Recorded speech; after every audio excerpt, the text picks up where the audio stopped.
ภาพประวัติศาสตร์มันเกิดหยังขึ้นครับพี่น้องผู้ใหญ่บ้านมานะชัยออกมาเคลื่อนไหวโพสต์ถึงหลาน้อยอุ๋งอิงแบบนี้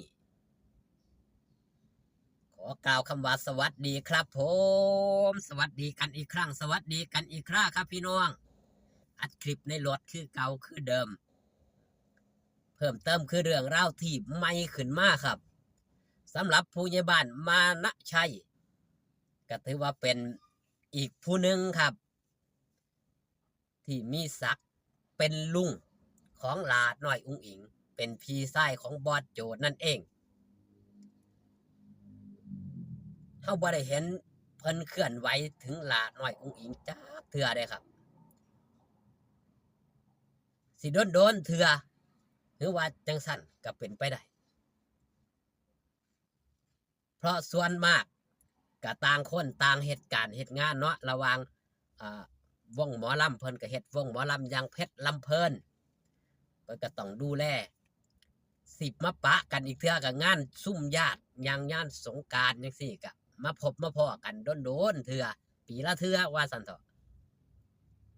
แต่สิ่งที่เพิ่นออกมาโพสต์ถึงหลาน้อยอุ๋งอิง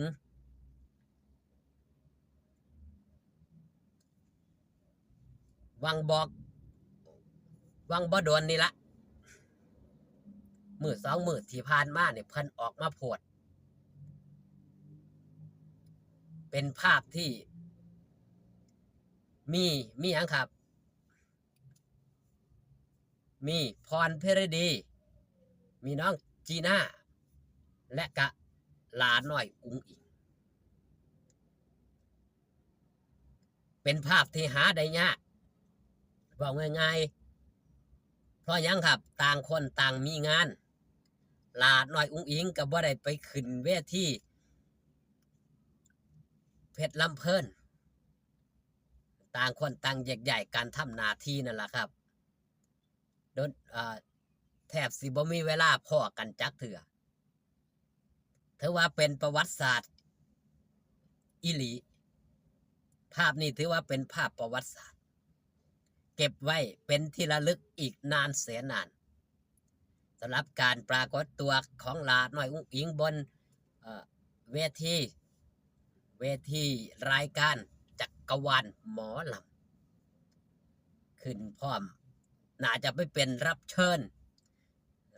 ของรายการจักรวาลหมอลำมีการแข่งประกวดแข่งขันประชันกัน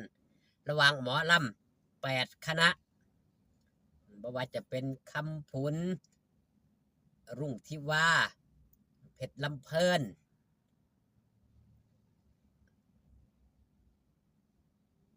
แล้วก็ประทุมราช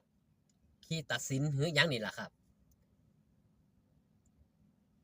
คือเอาแต่หมอลำที่ว่ามีชื่อเสียงมาแข่งขันกันส่วนหลาน้อยอุ๋งอิงนี่เป็นที่เปิดเผยออกมาแล้วครับพอโพสต์ภาพออกมาแบบนี้ก็ได้ฮู้ว่าหลาน้อยอุ๋งอิงไปอัดรายการ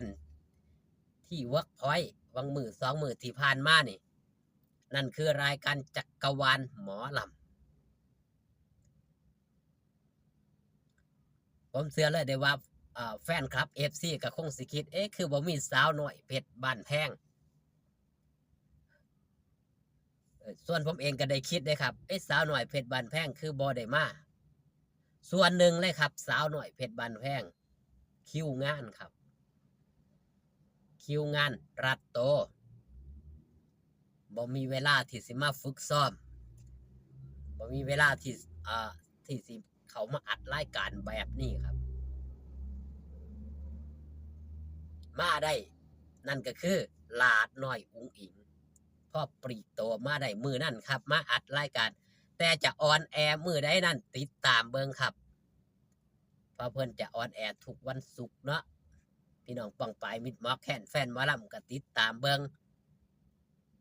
มีคณะกรรมการผู้ทรงคุณวุฒิอย่างอาจารย์สลาที่ได้เข้ามาเป็นกรรมการพี่น้องมิดหมอแคนแฟนหมอลำก็ติดตามเบิ่งครับผ เพราะหยังครับเป็นรายการของหมอลำยังเพชรลำเพิ่นงานเพิ่นกับบ่ได้หลวงบ่ได้หลายเพิ่นกับพอมีเวลาที่สิไปตรงนั้นส่วนหลาน้อยอุ้งอิงสิไปเป็นหยังครับเป็นรับเชิญหรือไม่อย่างไรรับเชิญในวงเพชรเพชรลำเพิ่นบ่หรือว่าเป็นรับเชิญของทางไหนครับทางรายการได้เชิญไปเพื่อเรียกเรตติ้ง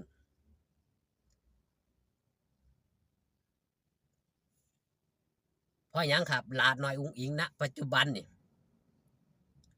เราสิเห็นได้ว่าเป็นศิลปินยอดนิยมเป็นศิลปินมหาชนครับรายการรายการใหญ่ๆที่เกี่ยวของกับหมอลำนี่ต้องการถือว่าเป็นศิลปินที่มีคุณภาพและกำลังเป็นกระแสนิยมแห่งยุคปัจจุบันอย่างผู้ในบ้านมานาชัยนี่ได้พบได้พ่อหลานนี่โดนเทื่อเด้สิเป็นเทื่อแรกครับนี่ที่ได้ขึ้นเวทีเพชรร้องกับเพชรลำเพิ่นส่วนมากสิร้องไผร้องมันของหลาดหน่อยอุ้งอิงเพชรลำเพิ่นมาขึ้นสาวหน่อยเพชรบานแพงกับร้องไผร้องมันทีมไผทีมมันแม่นบ่ครับแต่นี่ไปร่วมกับเพชรลำเพิ่นถือว่าหลาดหน่อยอุ้งอิงนี่เป็นหยังครับเป็นทูตของหมอลำก็ว่าได้เป็นผู้ที่เสื่อมสายสัมพันธ์หมอลำให้มากลมเกลียวกันให้มาใกล้ชิดกันมากขึ้นกว่าเก่าเกิดการแข่งขันกันมากขึ้นแต่ก็หักกันมากขึ้นด้วยหยังครับด้วยการที่รักษาวัฒนธรรมของอีสานบ้านของเฮาเชนเดียวกันนี่แหละแข่งขันกันออกแบบในการโชว์ต่างๆของหมอลำแต่ละคณะก็เพื่อรักษาวัฒนธรรมหีดคว้างประเพณีของภาคอีสานบ้านเฮาลาหน่อยอุ้งอิงก็ถือว่าเป็นส่วนหนึ่งครับที่เป็น ที่เป็นส่วนขับเคลื่อนหมอลำให้มีกระแสฟีเวอร์ขึ้นมาได้ขอบคุณพี่น้องป้องปายครับหมอแคนแฟนหมอลำที่ได้เข้ามาเบิงที่ได้เข้ามาแย่งได้ครับเด้ออยู่ดีมีแห้งครับสู่ขู่สู่คนพอกันคลิปหน้าสบายดีครับผ